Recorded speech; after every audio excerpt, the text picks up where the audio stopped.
अस्सलाम वालेकुम students. Commerce and management sciences courses की सीरीज़ में ऑर्गेनाइजेशनल बिहेवियर का लेक्चर नंबर 1 लेके मैं आपकी खिदमत में हाज़िर हूँ, आपका टीचर रानासर शहजाद अली। स्टूडेंट्स, चूँकि आप लोगों का वीक नंबर 1 है तो इसी मुनासिब से लेक्चर नंबर 1 भी होगा। स्टूडेंट्स, आज के लेक्चर में हम ये सीखेंगे बुनियादी तौर पे इस सब्जेक्ट यानी ऑर्गेनाइजेशनल बिहेवियर को मुतारफ़ करवाने का मकसद क्या है और ऑर्गेनाइजेशनल बिहेवियर कहते किसे हैं। जैसा कि नाम से ज़ाहिर है, ऑर्गेनाइजेशन मीन इंस्टीट्यूशन और बिहेवियर मीन आपके रवैये। तो यहाँ से एक चीज़ तो क्लियर हुई कि ऑर्गेनाइजेशनल बिहेवियर मीन्स कि ऑर्गेनाइजेशन जो अपने रवैये शो करेगा। अब माहौल की मुनासबत से बिज़नेस में चूँकि मुख्तलिफ़ किस्म की सूरत हाल का सामना करना पड़ सकता है, तो इस हवाले से एक ऐसा आइडियल रवैया या आइडियल बिहेवियर अपनाया जाए जो बिज़नेस की प्रमोशन का बायस बने, अच्छे रवैयों को परवान चढ़ाए या ऐसे एथिक्स को एस्टेब्लिश करे कि जिसको फॉलो करके लोग अपने बिजनेसेस को प्रमोट कर सकें, तरक्की दे सकें और इकोनॉमिक प्रॉस्पेरिटी हासिल कर सकें।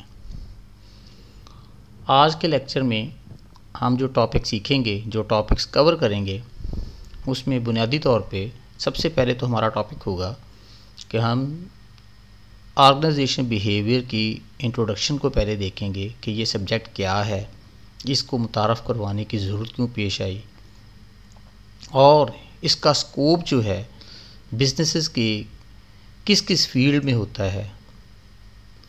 नंबर 2 जो चीज़ हम डिस्कस करेंगे, ऑर्गेनाइजेशन एंड इट्स पार्ट्स, यानी चूँकि ऑर्गेनाइजेशन बिहेवियर में जो बेसिक नुक्ता है हमारे पास यहाँ पे वो है ऑर्गेनाइजेशन यानी इंस्टीट्यूशन, एक अदारा। तो ये देखेंगे कि अदारे कैसे बनते हैं, इसके पार्ट्स क्या क्या होते हैं, इनके मकासद क्या होते हैं, हमें अदारे बनाने की ज़रूरत क्यों पेश आती है। नंबर 3 इशू जो हमारा कंसिडरेबल होगा, assessment of the basic human behaviour, यानी हम इसमें ये देखेंगे कि जो इंसानी बिहेवियर हैं जिनको अडॉप्ट करने की ज़रूरत होती है, कौन कौन से ऐसे वेरिएबल फैक्टर्स होते हैं, अगर उनको हम प्रमोट कर दें, उनको डेवलप कर दें, उनको पॉलिश कर दें, उनको मोल्ड कर दें, तो हम एक आइडियल बिहेवियर या आइडियल थिंकिंग अडॉप्ट कर सकते हैं जिसके ऊपर अमल दरामद करने से हम अपने बिजनेसेस को तरक्की दे सकें, उसको रेगुलर कर सकें और इकोनॉमिक प्रॉस्पेरिटी हासिल कर सकें। Number 4 issue, variables influencing the individual human behaviour. अब इसमें हम ये देखेंगे कि बुनियादी तौर पे और इनफरादी तौर पे वो कौन से फैक्टर्स वैसे होते हैं जो इंसान के रवैये पे, उसकी वर्किंग कैपेबिलिटी पे, उनकी वर्क एट साइड बिहेवियर पे असरअंदाज होते हैं और उनको प्रमोट करते हैं, उनको बेहतर करते हैं कि जिनके ऊपर अमल दरामद करने से हम बिजनेसेस को राइट डायरेक्शन में लेके जा सकते हैं। लेकिन देखना ये होगा कि उस अदारे के अंदर पोटेंशियल कितना है। और लास्ट हम देखेंगे मेथड्स ऑफ शेपिंग बिहेवियर, वो कौन कौन से मेथड्स ऐसे होते हैं जो रवैयों को शेप करके तो एक आइडियल ऑर्गेनाइजेशनल बिहेवियर की बुनियाद रखते हैं। और अगर इन बिहेवियर्स को मज़ीद पॉलिश कर दिया जाए, मज़ीद फ्लरिश कर दिया जाए, तो इसके बेनिफिट्स अदारे को किस किस सूरत में और किस किस वजह से जो ख़ास मुकाम दिलवाते हैं। स्टूडेंट्स, अब हम अपने मेन टॉपिक्स की तरफ चलते हैं। बुनियादी तौर पे हमारे पास सबसे पहला इशू जो है वो है ऑर्गेनाइजेशनल बिहेवियर, कि हमें एक मखसूस बिहेवियर अपनाने की ज़रूरत क्यों पेश आती है। और बुनियादी तौर पे हम ये देखेंगे कि ऑर्गेनाइजेशन बिहेवियर का मतलब क्या है। ऑर्गेनाइजेशन लफ्ज़ी मतलब तो है तरतीब लगाना, यानी एक ऐसे, अब रवैयों की भी तो तरतीब लगाई जाती है। हम ये चेक करते हैं, हम ये लर्न करते हैं, हम ये सीखते हैं कि जिस किस्म का एक्शन हो तो हम उसके मुताबिक ही एक रिएक्शन तरतीब देने की कोशिश करते हैं। तो ऑर्गेनाइजेशंस ऐसे इंस्टीट्यूशंस होते हैं, वो माहौल के मुताबिक ऐसे रिएक्शंस क्रिएट करते हैं, ऐसे बिहेवियर्स क्रिएट करते हैं कि जिनके ऊपर अमल दरामद करने से हम अपने इदारे का, हम अपने इंस्टीट्यूशन का एक ख़ास इमेज क्रिएट करने की कोशिश करते हैं। आज के दौर में जो बड़ी बड़ी ऑर्गेनाइजेशंस मौजूद हैं और उनका एक मार्केट में इमेज मौजूद है, तो इस इमेज के पीछे उनकी एक ख़ास थिंकिंग है, एक ख़ास वर्किंग है। तो उस चीज़ को उजागर करने के लिए, फ्लरिश करने के लिए उन्होंने डेफिनेटली एक थिंकिंग रखी होगी, एक सोच रखी होगी, और उस सोच के ऊपर अमल दरामद करने से उन्होंने अपने रवैयों को, अपनी ऑर्गेनाइजेशन को एक ख़ास शेप, एक ख़ास इमेज, एक ख़ास साख अता की। An organisation is a collection of people. Organisation जो है ये लोगों का एक मजमुआ है, हु वर्क टुगेदर, जो इकट्ठे होकर काम करते हैं, to achieve a wide variety of goals, और जिनका मकसद ये होता है कि मुख्तलिफ़ किस्म के जो चैलेंजेस उसके सामने हैं या मुख्तलिफ़ किस्म के टारगेट्स उन्होंने सेट किए हुए हैं उनको अटेन किया जाए। And goals of the organisation as a whole. अच्छा, अब ऑर्गेनाइजेशन जो हैं वो अपने कॉमन पर्पस या कॉमन ऑब्जेक्टिव के लिए जो है वो स्ट्रगल करती हैं। अब कॉमन ऑब्जेक्टिव्स का तयन कौन करता है? आप लोग पहले पढ़ चुके हुए हैं प्रिंसिपल ऑफ मैनेजमेंट के अंदर कि ऑर्गेनाइजेशन के अगर एक इंस्टीट्यूशन होता है तो उसमें 3 लेवल्स पे मैनेजमेंट होती है, top level management, middle level management and lower level management. अब जो टॉप लेवल पे लोग बैठे होते हैं उनको कंसेप्चुअल स्किल्स वाले यानी कॉरपोरेट पीपल्स कहा जाता है, जिसमें डायरेक्टर टाइप के लोग बैठे होते हैं, और उनका एक चेयरमैन होता है कि जिसको ओल्ड नॉर्म्स के मुताबिक चेयरमैन बोर्ड ऑफ डायरेक्टर कहा जाता था, जबकि आज के जदीद दौर में उसको CEO यानी चीफ एग्जीक्यूटिव ऑफिसर या चीफ ऑपरेटिंग ऑफिसर COO कहा जाता है। Organisations exist to provide goods and services. Organisation इसलिए बनाई जाती हैं कि लोगों को उनकी इस्तेमाल की या उनकी ज़रूरत की चीज़ें या ऐसी सर्विसेज मुहैया की जाएं, यानी खिदमात मुहैया की जाएं दैट पीपल वांट, कि जिसकी चाहत लोग करते हैं, यानी लोगों की ज़रूरत होती है। मसलन जैसे हम हॉस्पिटल्स में जाते हैं तो हमें इलाज मुआवजे की ज़रूरत होती है, तो हमें वहाँ पे हेल्थ फैसिलिटी दी जाती है, हेल्थ सर्विस दी जाती है। इसी तरह अगर हमें किसी जगह पे लॉ से relevant law and order situation को जानने के लिए उनके ऊपर अमल दरामद करने की बात आए तो हम अदलिया का रुख करते हैं, तो वहाँ से भी हमें खिदमात मिलती हैं। और अगर हम अपने किसी मौक़िफ़ को सही या गलत साबित करवाना चाहते हैं तो हम वकला के पास जाते हैं, तो वो हमें लीगल सर्विसेज देते हैं, तो ये उनकी कानूनी खिदमात हुई। These goods and services are the products. आप उनको प्रोडक्ट्स कह सकते हैं, ईदर टेंजिबल आर इंटेंजिबल। अगर तो आप किसी की खिदमत हासिल करेंगे तो वो प्रोडक्ट आपकी इंटेंजिबल होगी, और इसी तरह अगर आप किसी से कुछ चीज़ आप ख़रीदेंगे और जिसको आप अपनी लाइफ में किसी भी जगह पे इस्तेमाल कर सकते हैं, चाहे वो बिज़नेस में हो चाहे डोमेस्टिक लाइफ में हो, तो हम उन फिज़िकल चीज़ों को प्रोडक्ट्स का नाम देते हैं। Of the behaviour of workers. और ये कैसे मुमकिन होता है कि जैसे आपकी ऑर्गेनाइजेशन के वर्कर्स बिहेवियर अडॉप्ट करते हैं, और जो बिहेवियर होगा वो आयनादार होता है उस अदारे की काम करने की जो रवायात होती हैं, उसके जो फील्ड के अंदर एक ख़ास मुकाम होता है वो उसकी वजाहत करेगा। तो यहाँ से एक चीज़ शो हो गई, क्लियर हो गई हमारी, कि ऑर्गेनाइजेशन लोगों का एक ऐसा मजमुआ होता है कि जिनको ख़ास जहन में चीज़ को रख के ट्रेन किया जाता है, और जिनको ये ट्रेनिंग दी जाती है वो किसी ख़ास कॉमन पर्पज़ के लिए काम करेंगे, और उन कॉमन पर्पसेस को अटेन करने के लिए वो एक ख़ास डगर की सोच रखते हैं, ख़ास डगर की वो रवैया अपनाते हैं और उसके ऊपर अमल दरामद करते हैं। Organizational behaviour is a field of study. ये एक अलहदा से फील्ड ऑफ स्टडी है कि जिसको पढ़ने की, जांचने की, अडॉप्ट करने की ज़रूरत है। दैट इन्वेस्टिगेट्स, जो इस चीज़ की जो तफ्तीश करती है यानी इन्वेस्टिगेट करती है, उसकी वजाहत करती है, द इम्पैक्ट दैट इंडिविजुअल्स, कि इंसानों का ऑर्गेनाइजेशन के अंदर क्या असरात होते हैं, या इंसानों पर मुश्तमिल ऐसे groups and structure have on behaviour, यानी किसी ऑर्गेनाइजेशनल स्ट्रक्चर के अंदर, जहाँ पे स्ट्रक्चर किसे कहते हैं कि जहाँ पे लोगों को एक तरतीब लगा दी जाती है, डेजिग्नेशंस को डिज़ाइन कर दिया जाता है, ड्यूटीज़ को उनकी स्किल्स के मुताबिक असाइन कर दिया जाता है और उसके मुताबिक लोग अपनी ड्यूटीज़ परफॉर्म करते हैं by attending and retaining certain position in that particular organization. Structure have on behavior within the organizations for the purpose of applying such knowledge. और जहाँ पे ज़रूरत महसूस होती है तो जो ऑर्गेनाइजेशन बिहेवियर से उन्होंने नॉलेज सीखा है उसको अप्लाई करते हैं. Such knowledge towards improving an organization's effectiveness. और मकसद ये होता है कि उस अदारे की एफिशिएंसी और इफ़ेक्टिवनेस को बढ़ाया जाए. अब ये एफिशिएंसी और इफ़ेक्टिवनेस क्या होती है? हम एफिशिएंसी उस चीज़ को नाम देते हैं जहाँ पे हम सही काम कर रहे होते हैं, ये चीज़ों को सही करने की कोशिश कर रहे होते हैं, और मकसद हमारा ये होता है कि ऑर्गेनाइजेशनल रिसोर्सेज जो होते हैं उनकी वेस्टेज को कम से कम किया जाए, कॉस्ट को कम से कम किया जाए. और जबकि इफ़ेक्टिवनेस का मतलब ये होता है your efforts towards attaining your goals, कि हम अपने मकासद की अटेनमेंट के लिए जो एफ़र्ट्स करते हैं और with in the parameters, with in the budget जब कर लेते हैं और उनको अच्छे तरीके से अटेन कर लेते हैं, देन हम ये क्लेम कर सकते हैं कि ये वर्क ये इफ़ेक्टिवनेस से हो गया है. तो अब अदारों ने ख़ास इमेज अपना जो है वो डेवलप करना होता है ताकि मार्केट में वो चीज़ें उनकी पहचान बन जाएं.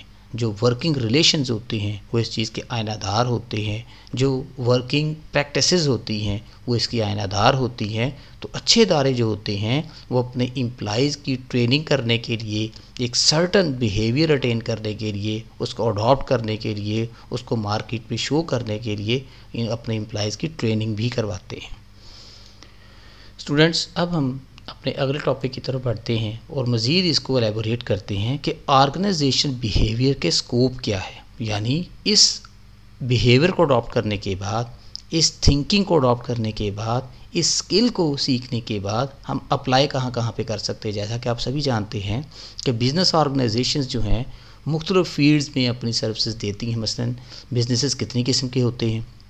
बुनियादी तौर पे आप मैन्युफैक्चरिंग सेक्टर से भी रिलेट कर सकते हैं, आप सर्विसेज सेक्टर से भी रिलेट कर सकते हैं, आप ट्रेडिंग सेक्टर से भी रिलेट कर सकते हैं. तो इसका मतलब ये हुआ कि जब अदारों की इतनी इकसाम होती हैं तो डेफिनेटली हमें उन अदारों की वर्किंग को समझते हुए, उनकी स्कोप को समझते हुए और उनकी नेचर को समझते हुए ऐसे रवैये, ऐसे बिहेवियर्स अडॉप्ट करने की ज़रूरत है जो उन अदारों की कामयाबी का बाइस बने और मार्केट में उनको एक प्रोफेशनल जो एक लुक है, जो उनका एक इमेज है या उनकी एक साख है, उसको बनाने में मदद करे. सबसे पहले हम ये देखते हैं कि चूँकि ऑर्गेनाइजेशन जहाँ पे तरतीब लगाने की बात हुई है तो हम ये कह सकते हैं कि कुछ लोगों को इकट्ठा किया जाता है जिसमें इनफरादी सतह पे भी लोगों को ट्रेनिंग दी जाती है, सर्टेन बिहेवियर अडॉप्ट करवाए जाते हैं, उनको ट्रेन किया जाता है और इसी तरह फिर वो लोग मिलके ख़ास वर्किंग ग्रुप्स बनाते हैं. और वो जो ख़ास वर्किंग ग्रुप्स होते हैं वो ऐसे ही नहीं बन जाते बल्कि उनकी एक ऑर्गेनाइजेशन स्ट्रक्चर में उनकी जो अथॉरिटीज़ होती हैं उनको डिज़ाइन किया जाता है, वर्किंग ग्रुप्स बनाए जाते हैं, उनको बताया जाता है कि वो किससे रिपोर्ट लेंगे, किसको रिपोर्ट देंगे. तो इस तरह से एक ऑर्गेनाइजेशन वजूद में आती है. तो यानी अगर हम ये बात करें ऑर्गेनाइजेशन बिहेवियर में ये 3 स्टेजेस हैं. यानी इंडिविजुअल अशख़ास जो हैं उनको उनकी करैक्टरिस्टिक्स, उनके क्वालिफ़िकेशन, उनके एक्सपीरियंस, उनकी वर्किंग कैपेबिलिटी के तौर पे उनको देखते हुए, स्किल्स को देखते हुए उनको सेलेक्ट किया जाता है और उनके मखसूस वर्किंग ग्रुप्स बनाए जाते हैं और इन वर्किंग ग्रुप्स को तरतीब लगा के ऑर्गेनाइजेशन स्ट्रक्चर के अंदर एक ख़ास जगह पे उनको रिस्पॉन्सिबिलिटीज़ दी जाती हैं, उनको उनके राइट्स दिए जाते हैं, उनको फाइनेंसेस दिए जाते हैं ताकि ऑर्गेनाइजेशन को वो चला सकें. तो इस तरह से एक निज़ाम वजूद में आता है कि जिसको आगे जाके हम पढ़ेंगे भी, यानी एक इंस्टीट्यूशन यानी ऑर्गेनाइजेशन जो है वो बन जाती है. अब इंडिविजुअल लेवल की अगर हम बात करते हैं, जो बुनियादी जूज़ है ऑर्गेनाइजेशन बिहेवियर का, कि यानी कुछ इनफरादी तौर पे लोगों को बुलाया जाता है और इस काम पे लगाया जाता है. तो क्या होता है, सबसे पहले जो इंडिविजुअल के अंदर वो कौन कौन सी खासियतें होनी चाहिए कि जो कि ऑर्गेनाइजेशनल बिहेवियर में सर्टन बिहेवियर अडॉप्ट करने की ज़रूरत होती है। तो सबसे पहले देखी जाती है पर्सनैलिटी। एक शख्स की पर्सनैलिटी जिस किस्म की होती है उसके मुताबिक उसको एक्टिविटी दी जाती है। मसलन आप अगर एक ऑर्गेनाइजेशन को ऑब्ज़र्व करें, मार्केटिंग से ताल्लुक़ रखने वाले लोग थोड़े से मॉडरेट होते हैं, मॉडर्न होते हैं, लिबास के मामले में, पहनावे के मामले में, खाने पीने के मामले में। इसी तरह जो फाइनेंसिस के लोग होते हैं वो थोड़े से खामोशी इख्तियार करने वाले लेकिन फुल ऑफ स्किल्स होते हैं, जिनको पता होगा कि माली मामलात को कैसे हैंडल किया जाता है। इसी तरह दूसरी चीज़ है लीडरशिप। तो एक इंडिविजुअल पर्सन के अंदर लीडर्स की खसूसियात को भी देखा जाता है। अब यहीं से हम थोड़ी सी वजाहत करते हैं कि who is leader. The leader is a person having capability of influencing others, यानी कि ऐसा शख्स जिसके अंदर अहलियत हो कि वो दो लोगों के ऊपर असरअंदाज हो सके। अ विजनरी पर्सन, जिसके अंदर एक विजन होना चाहिए to create or do something new, यानी कोई ऐसी चीज़ें बना सके या ऐसी थिंकिंग अपना सके कि जिससे नई चीज़ें वजूद में आएँ। तो यानी इसका मतलब ये हुआ लीडर्स ऐसे होंगे जो अपने रवैये, अपनी आदत और अपने कंडक्ट से लीडर नज़र आए। फिर इंडिविजुअल्स के अंदर जो एक और करैक्टरिस्टिक देखी जाती है मोटिवेशन, यानी किसी की ज़हन साजी करना या उसका ही ज़हन इतना क्लियर हो कि वो किसी काम को करने पे कितना राज़ी होता है। तो मोटिवेशन मीन ज़हन साजी करना by applying certain discussion rules और defining certain benefits for him, यानी उसके सामने कुछ ऐसे बेनिफिट्स एक्सप्लेन कर दिए जाएं जो उसके लिए किसी काम को करने की ज़हन साजी करने में मावन साबित हों। मसलन अमूमी तौर पे वर्कर्स जो होते हैं उनके लिए जो मोटिवेशन फैक्टर्स होते हैं वो अच्छी तनख्वाह हो सकती है, अच्छी ऑर्गेनाइजेशन हो सकती है, अच्छी वर्किंग कंडीशंस हो सकती हैं, लर्निंग हो सकती है, improving capability of working skills हो सकती है एंड मैनी अदर फैक्टर्स। इसी तरह परसेप्शन कहते हैं किसी चीज़ का अंदाज़ा लगाना, लेकिन इसके अंदर एक्सपीरियंस का बड़ा ही ज़्यादा दखल होता है, आपके नॉलेज का, आपकी थिंकिंग स्टाइल का, आपकी वर्किंग का। तो परसेप्शन आप काम के मतलब, सिचुएशन के मतलब, इकोनॉमी के मतलब और सर्टन बिहेवियर के मतलब अंदाज़ा लगाने को कहते हैं। जब ये इंडिविजुअल इन पर्सनैलिटीज़ की, इन करैक्टरिस्टिक्स की बुनियाद पे सेलेक्ट कर लिए जाते हैं तो दैन फिर उनको एक ग्रुप की सूरत में अरेंज करने की कोशिश की जाती है, यानी टीम वर्क, ग्रुप डायनामिक्स। यानी आप बेहतरीन लोगों को जो अपनी फील्ड में मास्टर होते हैं या बेहतरीन होते हैं उन पे मुश्तमिल एक वर्किंग ग्रुप बनाने की कोशिश करते हैं। और वो जो वर्किंग ग्रुप्स होते हैं वो सर्टन कंडीशंस के अंदर, सर्टन हालात के अंदर या जिस किस्म के जो मसाइल का सामना ऑर्गेनाइजेशन को होता है उसके मुताबिक अपनी वर्किंग या अपने काम शुरू कर देते हैं। और जब एक ऑर्गेनाइजेशन स्ट्रक्चर के अंदर उनको एक पोजीशन मिल जाती है, ख़ास तौर वो किस बुनियाद पे होता है, ऑर्गेनाइजेशन डिज़ाइन, जॉब डिज़ाइन, यानी मुख्तलिफ़ किस्म के स्ट्रक्चर हम आगे जाके पढ़ेंगे। हमारा अलहदा से टॉपिक होगा जिसमें देखेंगे कि ऑर्गेनाइजेशन के स्ट्रक्चर किस जगह पे नैरो स्पैन होता है, किस जगह पे वाइडर स्पैन होता है, और इसी तरह फंक्शन स्ट्रक्चर होते हैं, डायगोनल स्ट्रक्चर्स होते हैं। तो मुख्तलिफ़ किस्म की ऑर्गेनाइजेशनल स्ट्रक्चर की हम इंशाल्लाह गुफ्तगू करेंगे।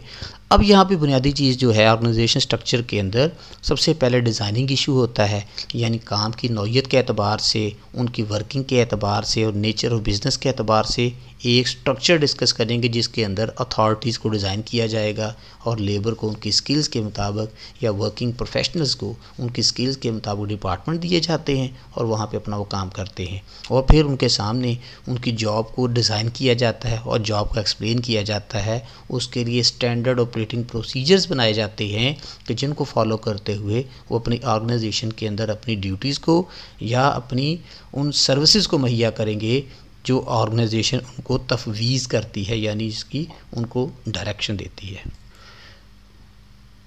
स्टूडेंट्स, अब हम अपनी अगली स्लाइड पे जाते हैं। अब हम ये देखें कि ऑर्गेनाइजेशन बिहेवियर में हमें कौन कौन से रवैये या कौन कौन सी ऐसी स्किल्स सीखने की ज़रूरत होती है, क्योंकि सीखने का, लर्निंग करने का, पढ़ने का जो एक अमल है वो हमेशा जारी रहता है। इंसान अपनी उम्र की जिस किसी भी स्टेज में हो, अगर वो कोशिश करे, एफर्ट्स करे तो चीज़ों को सीख सकता है। तो सबसे पहले ऑर्गेनाइजेशन बिहेवियर के अंदर हम ये देखेंगे कि लर्निंग एक्टिविटीज़ कौन कौन सी होती हैं और लर्निंग बिहेवियर कौन कौन से होते हैं। अब एक्टिविटी और बिहेवियर में थोड़ा सा फ़र्क होता है। एक्टिविटी को किसी भी अंदाज से परफॉर्म किया जा सकता है, लेकिन बिहेवियर के लिए एक सर्टन स्टाइल आपको अपनाना पड़ता है, एक सर्टन इमेज आपको क्रिएट करना पड़ता है जो वर्क के हवाले से, ऑर्गेनाइजेशन में आपकी पोजीशन के हवाले से जाना जाएगा। अब लर्निंग एक्टिविटीज़ कौन कौन सी होती हैं? Mastery of basic objective knowledge, यानी हमने किसी भी ऑर्गेनाइजेशन को जब ज्वाइन करना है तो पहले ये जांचना तो है कि हमें किस किस किस्म का जो रवैया है उसको अपनाने की ज़रूरत है और किन किन चीज़ों का हमारे पास नॉलेज होना चाहिए। यानी अगर हम किसी इदारे में किसी ख़ास जॉब के लिए अप्लाई करते हैं तो हमें ये तो पता होना चाहिए जॉब टाइटल को देखते हुए कि उस टाइटल के अंदर ड्यूटीज़ कौन कौन सी हो सकती है। मसलन अखबार में एक ऐड आती है और अदारा कहता है कि हमें एक अकाउंटेंट चाहिए, इसकी ये क्वालिफ़िकेशन हो, इस तरह के सॉफ्टवेयर पर उसने काम किया हुआ हो, तो डेफिनेटली वो हमें इंस्ट्रक्शन दे रहे हैं तो हम अपने कैलिबर को जज कर सकते हैं कि क्या हमारे पास वो रिक्वायर्ड स्किल मौजूद है, हमारे पास वो रिक्वायर्ड क्वालिफ़िकेशन मौजूद है कि जिसकी बुनियाद पे हम इस पोस्ट के लिए अप्लाई कर सकें।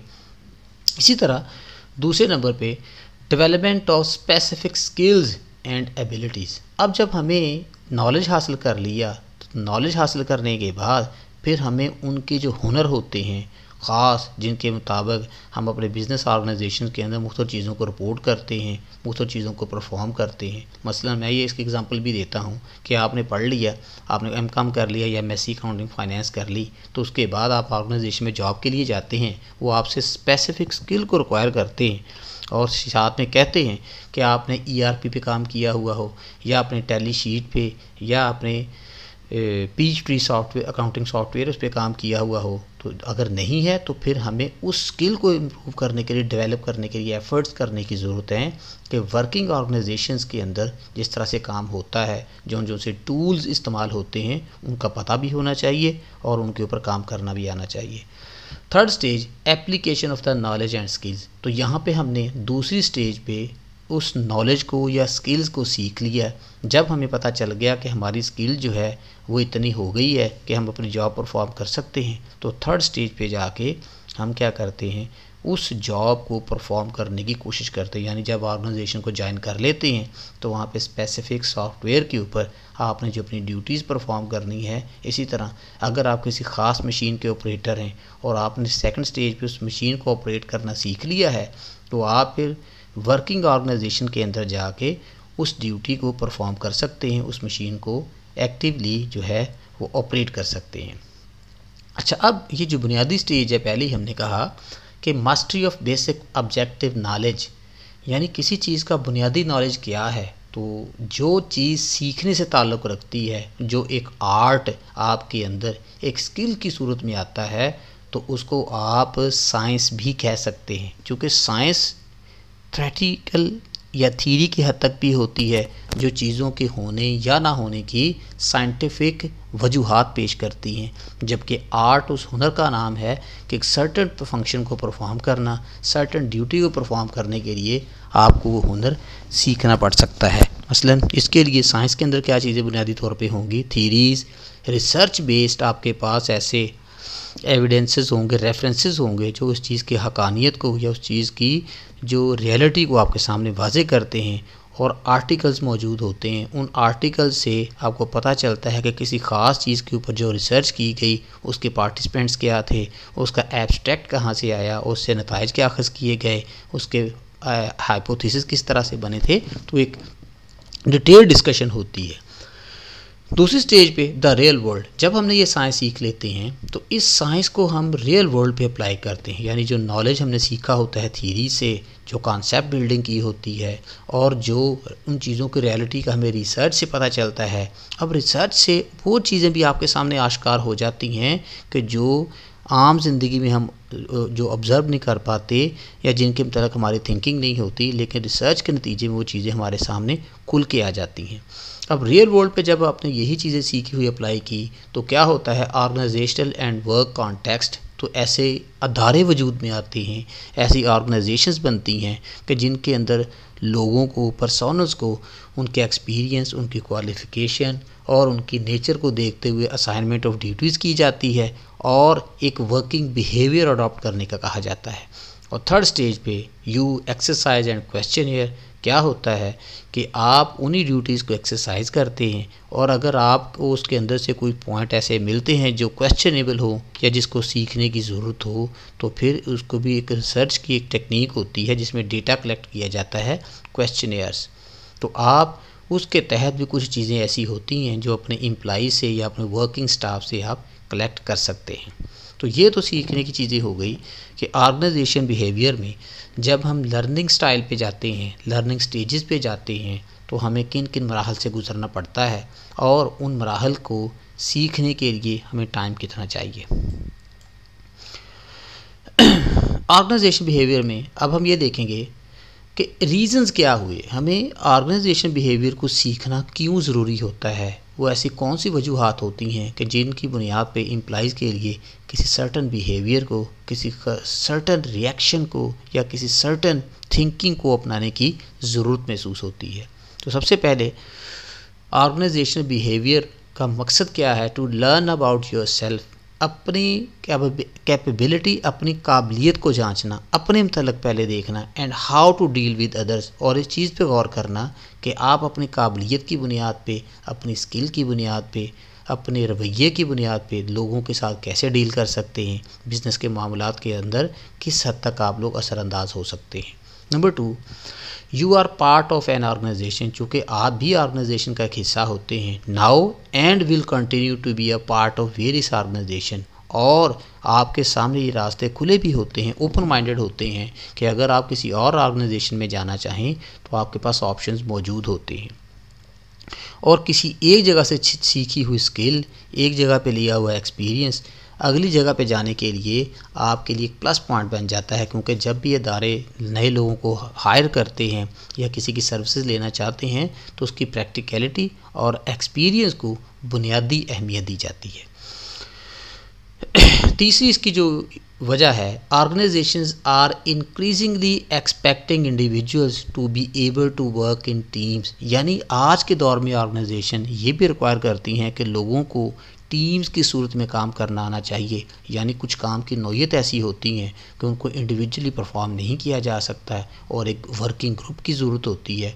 तो लोगों के पास ये एक्सपीरियंस और ये अहलियत होनी चाहिए कि मुख्तलिफ़ किस्म की वर्किंग ऑर्गेनाइजेशंस के अंदर वो ख़ास ग्रुप पे मुश्तमिल जो एक ग्रुप होता है लोगों का अलहदा से टीम, उसमें काम करना आना चाहिए। यानी worker should be a good team player at least some of the time, यानी अगर वो इनफरादी हैसियत में भी कहीं पे काम करता है तो उसको चाहे ट्रेनिंग के लिए ही मुख्तलिफ ग्रुप का हिस्सा बनना चाहिए, ताकि उसको पता चले कि इंडिविजुअल काम करने में कौन कौन से इश्यूज़ हो सकते हैं और ग्रुप की सूरत में काम करने के इश्यूज़ कौन कौन से हो सकते हैं। और मार्केट डिमांड भी यही होती है कि आपको अगर बिज़नेस की सेंस होती है तो आपको हर किस्म का पता होना चाहिए कि कहाँ कहाँ पे आपकी जो सोलो फ्लाइट होती है वो बिज़नेस को फ़ायदा दे सकती है और कहाँ पे आपको एक ग्रुप की सूरत में काम करना ज़्यादा बेहतर होता है।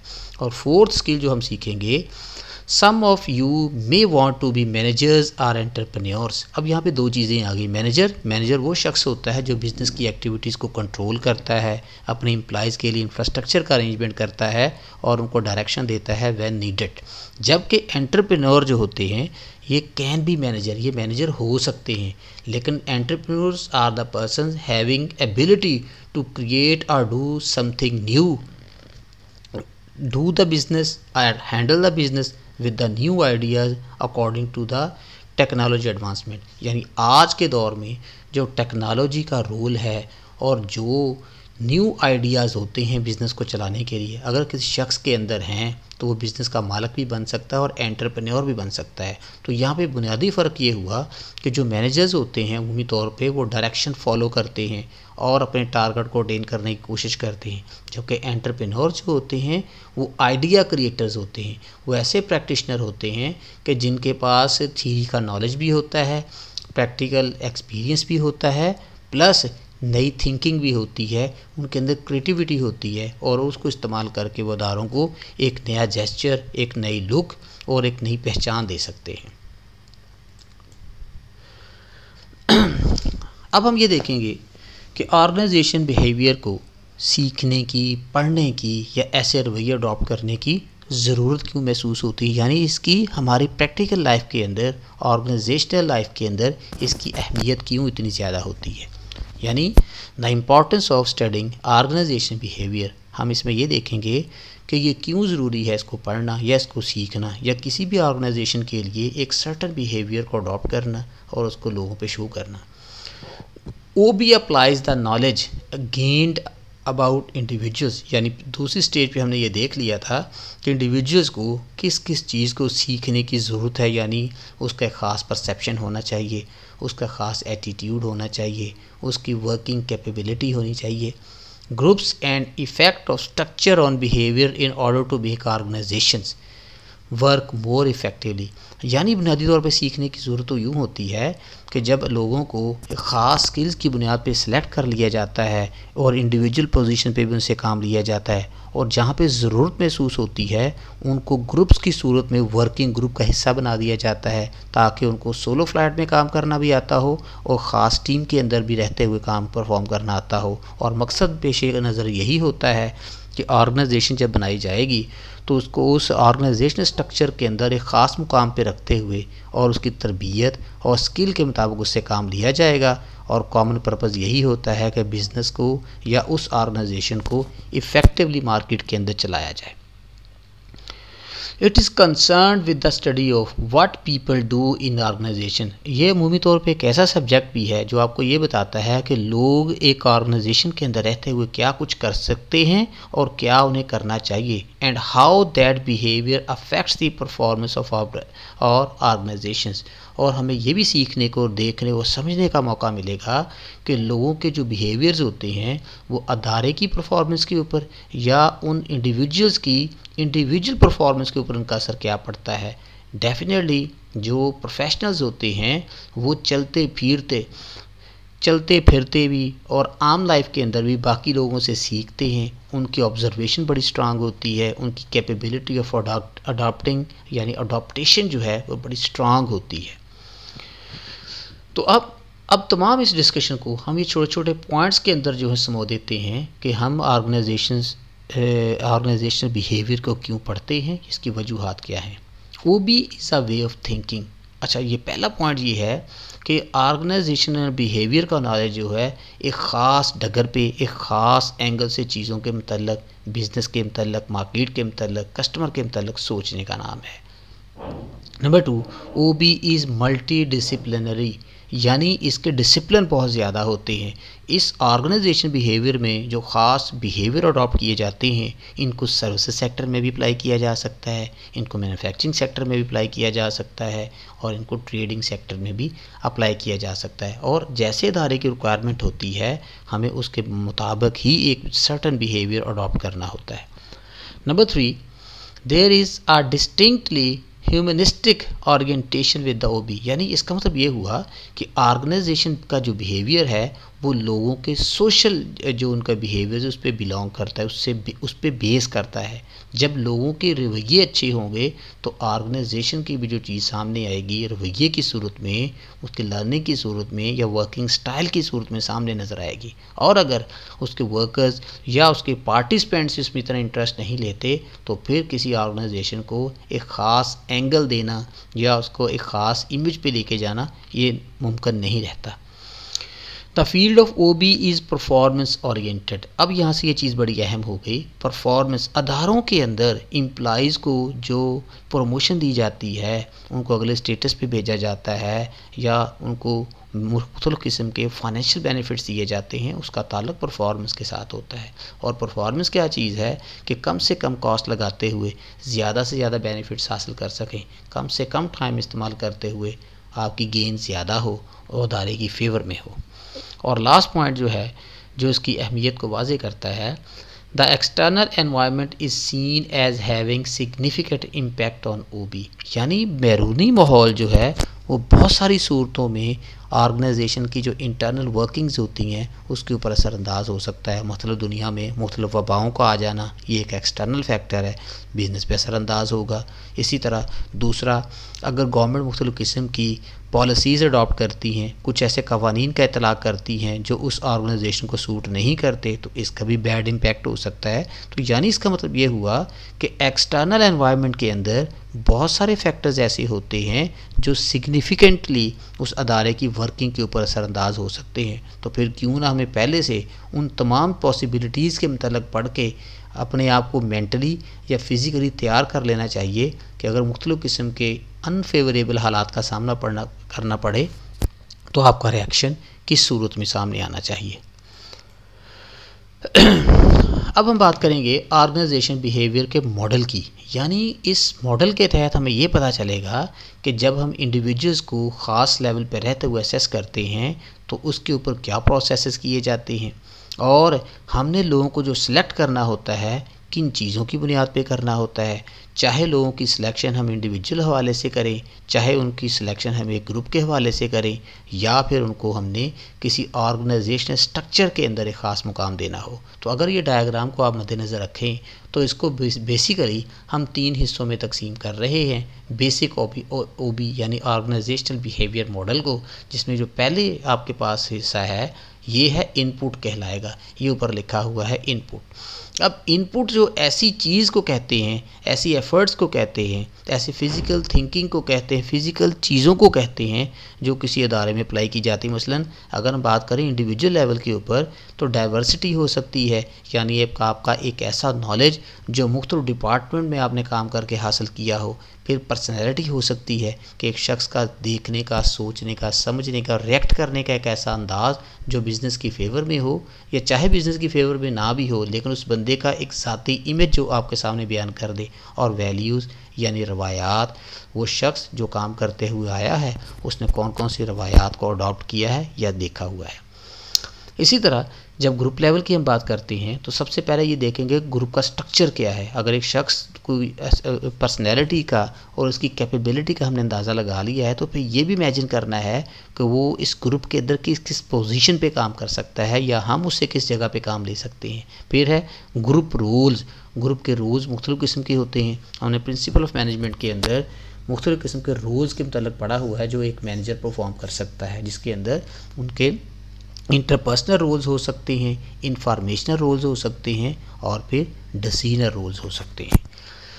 थर्ड वन, ऑर्गेनाइजेशन लेवल की बात करते हैं। जब एक अदारा कंप्लीट बन गया तो उसका स्ट्रक्चर क्या है और कल्चर क्या रखना है। स्ट्रक्चर तो एक निज़ाम होता है, वो एक फिज़िकल डिज़ाइनिंग होती है कि जिसके अंदर आप एम्प्लॉइज़ को मुख्तलिफ़ अथॉरिटीज़ में डिवाइड करते हैं according to their experience, according to their skills. और वह कल्चर क्या होता है, एक ऐसा माहौल तरतीब देना अदारे के अंदर कि जिसकी वजह से अदारे की साख भी बरकरार रहे, लोगों के आपस में मिलने जुलने के अंदाज़ भी अच्छे हों, एक दूसरे का ख्याल करने वाले हों, एक कोऑपरेशन की बेस पे बनने वाला रवैया हो, एक ऐसा निज़ाम हो तो जो बिज़नेस को हर वाले से सूट करता हो। अच्छा, जब ये 3 चीज़ें हो गई तो फिर हम इसको प्रोसेसिंग में लेके जाते हैं।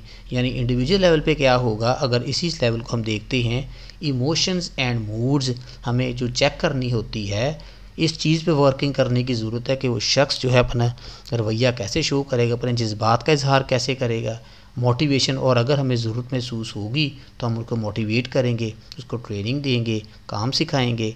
परसेप्शन, उसके परसेप्शन को स्ट्रॉन्ग करने की ज़रूरत होती है। उमूमी तौर पे at the time of selection जब इंटरव्यू होते हैं तो वो अंदाज़ा लगा लेते हैं कि इस शख्स की राय किसी ख़ास चीज़ या उस बिज़नेस के मतलब क्या हो सकती है। और फिर है डिसीजन मेकिंग और फ़ैसला साजी। और इसी तरह जब इन चीज़ों पे वर्किंग हो जाती है तो स्टेज पे आ जाएं आउटकम की तरफ। इंडिविजुअल लेवल पे अच्छे एटीट्यूड यानी रवैये बन जाते हैं। एंड स्ट्रेस को हैंडल करना आपको आ जाता है। टास्क परफॉर्मेंस, यानी जब आप ट्रेनिंग के स्टेज पे होते हैं तो छोटे छोटे टास्क दिए जाते हैं और देखा जाता है कि हाउ इफ़ेक्टिवली उस शख्स ने इन टास्क को कंप्लीट किया है। इसी तरह एक अच्छा रवैया, सिटीज़नशिप बिहेवियर को जो है वो आपने प्रमोट करना होता है। यानी सिटीज़नशिप ये होती है कि एथिक्स की बुनियाद पे एक ऐसा रवैया अडॉप्ट कर लें कि आप उस अदारे के या उस मुल्क के एक बाइज़्ज़त शहरी बने और ज़िम्मेदार शहरी कहलाएं। इसी तरह ये तमाम चीज़ें ग्रुप लेवल पे देखी जाती हैं कि कम्युनिकेशन किस तरह से होगी, लीडरशिप जो होती है उसको कैसे अडॉप्ट किया जाता है, लीडरशिप को की सिलेक्शन की बुनियाद क्या होनी चाहिए, वो कौन कौन से टास्क पूरे कर सकते हैं। पावर एंड पॉलिटिक्स यानी इदारों के अंदर रहते हुए इन मसाइल का सामना भी करना पड़ सकता है कि हर शख्स अच्छी पोस्ट लेने के लिए पावर एंड पॉलिटिक्स का जो है सहारा भी लेता है। और इसी तरह फिर हम ये देखेंगे कॉन्फ्लिक्ट क्या होती है और नेगोशिएशन क्या होती है। यानी अदारों के अंदर ट्रेनिंग सेशन पे या ट्रेनिंग स्टेज पे ये भी सिखाया जाता है कि जो मुलाजमीन होंगे या एम्प्लॉइज़ होंगे वो डिफरेंस ऑफ ओपिनियन को कैसे हैंडल करेंगे और अगर मुज़ाकरात करने की ज़रूरत महसूस होती है तो वो कैसे होगी। और ग्रुप लेवल पे ग्रुप कोहेजन होती है या ग्रुप फंक्शनिंग होती है, यानी इसको ख़ास एक एंगल से सोचना पड़ता है एंड देन वो फिर फंक्शन शुरू कर देता है और अच्छे सीखे हुए रवैये जो हैं वो अच्छे फंक्शंस परफॉर्म करने में मदद करते हैं। इसी तरह ऑर्गेनाइजेशन लेवल पे है प्रोडक्टिविटी है, जब आप तमाम चीज़ें सीख के इंडस्ट्री में आते हैं, प्रोडक्शन फैसिलिटी में आते हैं तो डेफिनेट ऐसे होता है कि प्रोडक्टिविटी बढ़ती है और अदारे लॉन्ग टर्म में अपने सर्वाइवल को जो है वो मुमकिन बना सकते हैं। तो ये है बेसिक AB मॉडल जो कि हमने बड़ी डिटेल में डिस्कस कर लिया कि ऑर्गेनाइजेशनल बिहेवियर में इनपुट से लेके आउटकम यानी आउटपुट तक कैसे पहुंचना है और प्रोसेसिंग स्टेज पे क्या क्या काम हो सकते हैं। हमारा पहला सेगमेंट इस लेक्चर का ख़त्म हुआ। अब हम दूसरे सेगमेंट की तरफ जाते हैं कि जिसके अंदर जो कि पहले हमने बात की थी ऑर्गेनाइजेशनल बिहेवियर, उसके अंदर फर्स्ट वर्ड जो है वो ऑर्गेनाइजेशन है कि ऑर्गेनाइजेशन क्या चीज़ होती है और हमें क्यों ज़रूरत महसूस होती है ऑर्गेनाइजेशंस को तरतीब देने की।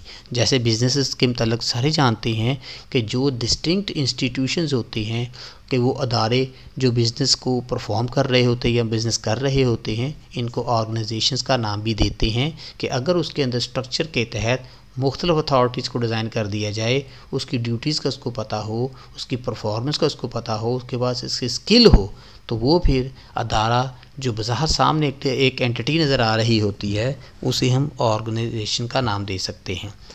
तो पहले हम इसकी डेफिनेशन देखते हैं। एक कॉन्शियसली कोऑर्डिनेटेड सोशल यूनिट यानी एक ऐसा यूनिट जो कि आप इरादे के साथ रवैयों को देखते हुए, स्किल्स को और परफॉर्मेंस क्राइटेरिया को देखते हुए बनाएं, composed of 2 or more people कि जिसके अंदर 2 या 2 से ज़्यादा लोग हों, यानी ऐसा ग्रुप 2 या 2 से ज़्यादा लोगों पे मुश्तमिल हो।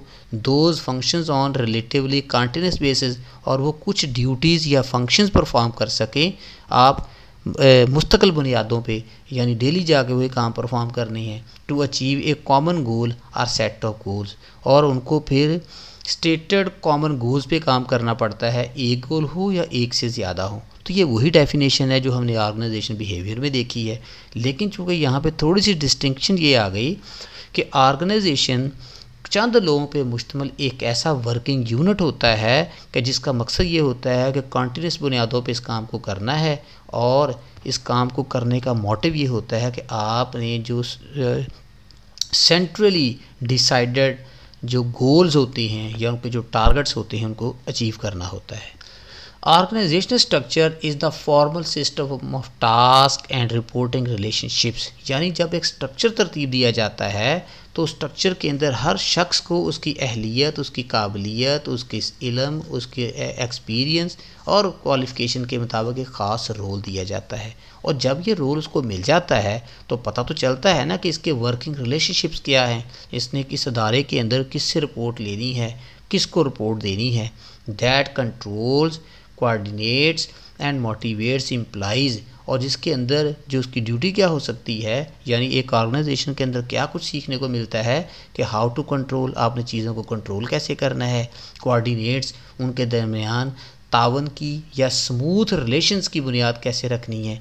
मोटिवेट्स एम्प्लॉइज़, और जिन लोगों को काम के इतना नहीं पता, उसके स्कोप का इतना नहीं पता, तो उसको आपको बताना चाहिए कि ये इस अदारे का, इस इंस्टीट्यूशन का या इस जॉब का ये फ़ायदा हो सकता है।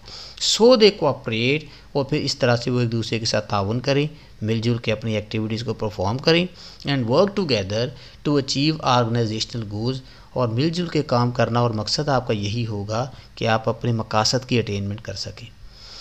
ऑर्गेनाइजेशंस आर क्या चीज़ें हैं? इसकी 4 खसूसियात होती हैं ऑर्गेनाइजेशन की। पहले सोशल एंटिटी, यानी ये चंद लोगों पे मुश्तमिल, जैसा आपका एक सोशल सिस्टम होता है तो ये एक ग्रुप होता है।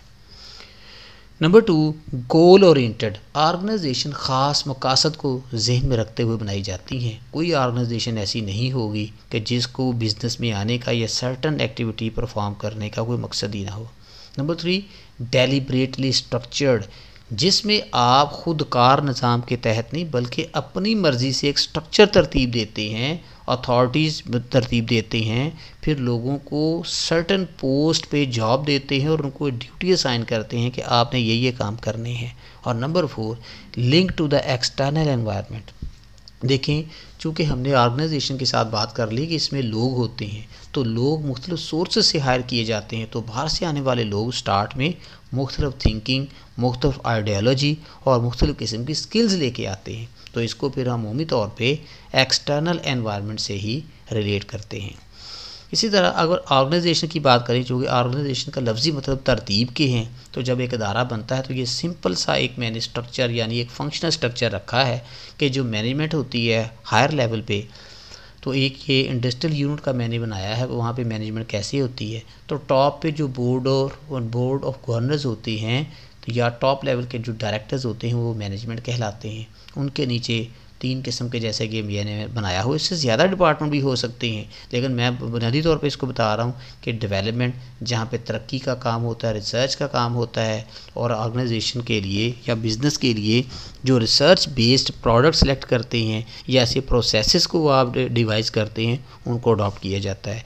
फिर है प्रोडक्शन, ये डिपार्टमेंट यानी जहाँ पे चीज़ें बनाई जाती हैं, जो इस काम का या इस इंडस्ट्री का मेन पर्पस होता है। और नंबर 3, सेल्स, जो चीज़ें प्रोड्यूस कर ली हैं, तो ज़ाहिरी तौर पे बात है कि उन चीज़ों को प्रोड्यूस करके घर में थोड़ी रखना है, उनको सेल आउट भी करना है। तो आगे ये सेल की स्ट्रेटजीज आ गई।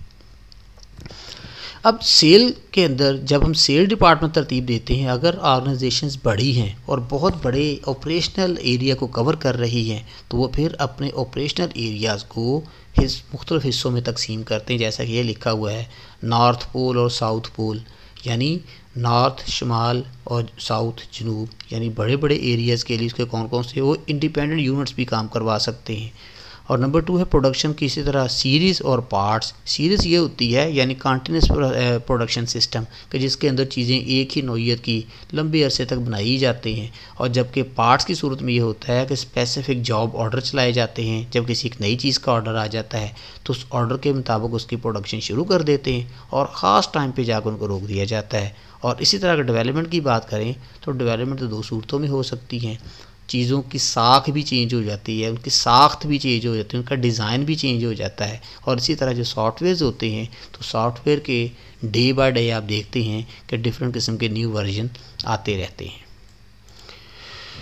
कंपोनेंट्स ऑफ ऑर्गेनाइजेशन, यानी अब ये हम बात करेंगे कि ये जो ऑर्गेनाइजेशंस होती हैं ये कितनी चीज़ों पे मुश्तमिल होती हैं, यानी वो कितनी चीज़ें होती हैं कि जिनको मिला के एक ऑर्गेनाइजेशन की शेप दी जा सकती है। तो अमूमी तौर पे इसके अंदर 5 चीज़ें होती हैं। सबसे पहले है टास्क। ऑर्गेनाइजेशन के पास स्पेसिफिक एक्टिविटीज़ होनी चाहिए, स्पेसिफिक टास्क होने चाहिए जो उन्होंने परफॉर्म करने होते हैं। एन ऑर्गेनाइजेशंस मिशन, यानी उसका मिशन क्या है, अदारे को बनाए जाने का मकसद क्या था, ये जो एक्टिविटीज़ परफॉर्म की जा रही हैं इनका पर्पज़ क्या है। एंड गोल्स फॉर एग्जिस्टिंग, और ज़ाहिर सी बात है हर अदारे के पास अपनी एग्जिस्टेंस की एक वजह यानी उनके गोल्स होते हैं कि जो मद्देनज़र रखते हुए उन्होंने अपनी ड्यूटीज़ परफॉर्म करनी होती हैं। पीपल, नंबर 2 एलिमेंट जो बड़ा इंपॉर्टेंट है वो लोग, यानी ऐसा सोशल सेटअप जो कि इनफरादी अशखास पे मुश्तमिल हो। तो जब तक लोग नहीं होंगे तो कैसे पॉसिबल है कि अदारे के अंदर वर्किंग हो सके। नंबर 3 स्ट्रक्चर, जब लोग भी आ गए और उनको एक ज़िम्मेदारी भी दे दी गई तो फिर उनको एक ख़ास स्ट्रक्चर के अंदर भी डिज़ाइन करना ज़रूरी है, यानी बंदे को पता चले कि ऑर्गेनाइजेशन के अंदर उसकी पोजीशन क्या है। आया वो डायरेक्टर है या मैनेजर है या डिप्टी मैनेजर है या सुपरवाइज़र है या फोरमैन है या ऑपरेटिंग स्टाफ का मेंबर है यानी लेबर है। तो कम से कम उसको ये तो पता चले कि उस ऑर्गेनाइजेशन के अंदर उसकी पोजीशन क्या है, उसकी जो स्टेटस है वो क्या है। Number 4 level. अब लेवल सब कुछ जैसे स्टूडेंट्स जानते हैं कि मैनेजमेंट के 3 लेवल होते हैं, टॉप लेवल है, मिडिल लेवल है और लोअर लेवल है। तो बिल्कुल इस तरह से ऑर्गेनाइजेशन को भी 3 हिस्सों में तकसीम किया जाता है, यानी how departments, divisions and the overall organization are designed at the macro level, यानी बड़े पैमाने पे जो डिपार्टमेंट होते हैं स्पेसिफिक काम करने वाले, फिर वो जिस डिवीज़न के अंदर काम कर रहे होते हैं उनको भी आपको बताना पड़ता है। और ओवरऑल ऑर्गेनाइजेशन यानी मुल्की लेवल पे ये किसी ख़ास जो है इकोनॉमी में आप चीज़ों पे राय देते हुए बता सकते हैं कि ये कौन से लेवल से कौन सी जगह से ताल्लुक़ रखती है। और आखिरी है टेक्नोलॉजी। देखें आज के जदीद दौर में टेक्नोलॉजी का इस्तेमाल बहुत बढ़ गया हुआ है और टेक्नोलॉजी की एडवांसमेंट जो है इसने भी इंसानों को मजबूर किया कि वो बहुत सारे अपने काम करने वाले टास्क जो है मशीनों के हवाले कर दिए, यानी अपने प्रोसेसेस को ऑटोमेट कर दिया गया, ऑटोमेशन पे चला दिया गया। अब टेक्नोलॉजी क्या कहती है, the intellectual and the mechanical processes, यानी सोच समझ के खुद से करने वाले, और मैकेनिकल प्रोसेस जो आगे फिर मशीनें अपनी असिस्टेंस से आपको काम या एक्टिविटी मुकम्मल करके दें, यूज बाय एन ऑर्गेनाइजेशन के जिसको एक अदारा इस्तेमाल करता है, to transforms input into output के जिसके अंदर आप मुख्तलिफ़ चीज़ों को, मुख्तलिफ़ रिसोर्स को, मुख्तलिफ़ थिंकिंग्स को आप ट्रांसफॉर्म करते हैं, यानी उसको तब्दील करते हैं प्रोडक्ट्स के अंदर और सर्विसेज के अंदर दैट मीट। अब मीट का मतलब यहाँ पे ये हुआ कि इन चीज़ों को उन स्टैंडर्ड्स पे, उन मेन पैरामीटर्स पे पूरा उतरना चाहिए कि जिनकी तरफ देखते हुए हमने इस ऑर्गेनाइजेशन को बनाया था। तो यहाँ से हम ये चीज़ वाज़े कर देते हैं कि ऑर्गेनाइजेशन जो है इन 5 चीज़ों पे मुश्तमिल होती है, यानी task, people, structure, level and technology and the use of technology. तो ये 5 चीज़ें होती हैं कि जिनको मिला के आप ऑर्गेनाइजेशंस को बनाते हैं। अब अदारे क्यों बनाए जाते हैं, यानी इंस्टीट्यूशंस क्यों इस्टेब्लिश किए जाते हैं, हमें इसकी ज़रूरत क्यों महसूस होती है। डेफिनेट सी बात है कि पहले बुनियादी डिस्कशन में हमने ये देख लिया था कि अदारे बनाने का मकसद ये होता है कि लोगों को 2 या 2 से ज़्यादा लोगों को उनकी काबिलियत या अहलियत की बुनियाद पर सेलेक्ट किया जाए, ख़ास एंगल पे जाकर ट्रेन किया जाए, एक अदारे के स्ट्रक्चर के अंदर उसको रखा जाए, और मकसद यही होता है कि जो उस ऑर्गेनाइजेशन को बनाने के मकासद हैं और उन मकासद को अटेन करने के लिए जो सर्टन एक्टिविटीज़ डिज़ाइन की होती हैं, तो उन एक्टिविटीज़ को अच्छे प्रोफेशनल मैनर के साथ परफॉर्म किया जाए, तो फिर अदारे फ्लरिश होते हैं, अदारों की प्रमोशन होती है। तो हम यहाँ पे 5 पॉइंट्स मैंने ऐसे बनाए हैं कि जिसको देखेंगे कि ऑर्गेनाइजेशन को एग्जिस्ट करने का या इनको बनाने का मकसद क्या होता है। तो फर्स्ट है आपके पास टू इंक्रीज स्पेशलाइजेशन, के लोगों के अंदर अपने हुनर के अंदर बेहतरी आए, बेहतरीन स्किल्स को बेहतरीन और किया जा सके, एंड डिवीजन ऑफ लेबर, और लेबर को उनकी अहलियत, उनके एक्सपीरियंस और उनकी वर्किंग कैपेबिलिटी के मुताबिक तकसीम किया जाए। मसलन जो बंदा प्रोडक्शन के अंदर काम करता है तो उसको प्रोडक्शन के अंदर ही रखा जाए, मार्केटिंग में न भेजा जाए। जो मार्केटिंग वाले हैं तो उनकी स्पेसिफिक एक्टिविटी फील्ड से रेलिवेंट होती है, फील्ड में जाके काम करना होता है, तो उनको अगर आप अकाउंट्स डिपार्टमेंट में लगा देंगे तो फिर प्रॉब्लम्स तो होंगे। यूज़ लार्ज स्केल टेक्नोलॉजी, अब ऑर्गेनाइजेशंस के अंदर बड़े पैमाने पे टेक्नोलॉजी का इस्तेमाल जो है होता है। मसलन आप सेटअप्स के अंदर देखें, कंप्यूटर पड़े होते हैं, प्रिंटर पड़े होते हैं, या ख़ास चीज़ें जिस पे प्रोड्यूस करनी है आपके पास बड़ी बड़ी मशीनें तक अवेलेबल होती हैं। Number 3, manage the external environment, अब ऑर्गेनाइजेशन को बनाने का मकसद ये होता है कि ऐसी चीज़ें जो बग़ैर किसी तरतीब के हो रही थी तो उनको एक तरतीब दे दी जाए, तो फिर चीज़ों को समझना, चीज़ों को बनाना, चीज़ों को लुक आफ्टर करना और उनसे नताइज अखज़ करना बहुत आसान हो जाता है। इकोनोमाइज ऑन ट्रांजैक्शन कॉस्ट, यानी चीज़ों के ऊपर जो लागत आ रही है उसको यूनिट बेस पे या टोटल बेस पे कम से कम करना। जैसा कि मैंने पहले बताया था कि बिज़नेसेस को इस्टेब्लिश करने के, बनाने के मकासद क्या होते हैं कि आप चीज़ों की कॉस्ट को मिनिमाइज़ करना चाहते हैं और उनसे हासिल होने वाले बेनिफिट्स को मैक्सिमाइज़ करना चाहते हैं। और नंबर आखिरी जो इसका पर्पज़ है यानी ऑर्गेनाइजेशन को बनाने का, वो है एक्सर्ट पावर एंड कंट्रोल, यानी कुछ लोगों को कुछ अथॉरिटीज़ दी जाएं ताकि वो अपनी उन अथॉरिटीज़ को परफॉर्म करके बिज़नेस के अंदर बेहतरी लाने का बायस बने। और जब कुछ लोग निगरान के तौर पे ऊपर बैठे होंगे तो वो फिर बाकी लोगों की जो उनके सबॉर्डिनेट्स होते हैं उनकी एक्टिविटीज़ को कंट्रोल भी कर सकते हैं, उनको डायरेक्शन भी दे सकते हैं, और अगर उन्होंने कहीं गलती कर ली हुई है तो उसको करेक्ट भी कर सकते हैं। तो इस मानों में हम ये कह सकते हैं कि ऑर्गेनाइजेशंस के अंदर जो ख़ास ट्रेनर्स होते हैं या मोटिवेटर्स होते हैं उनका रोल बहुत ज़्यादा इंक्रीज़ हो जाता है।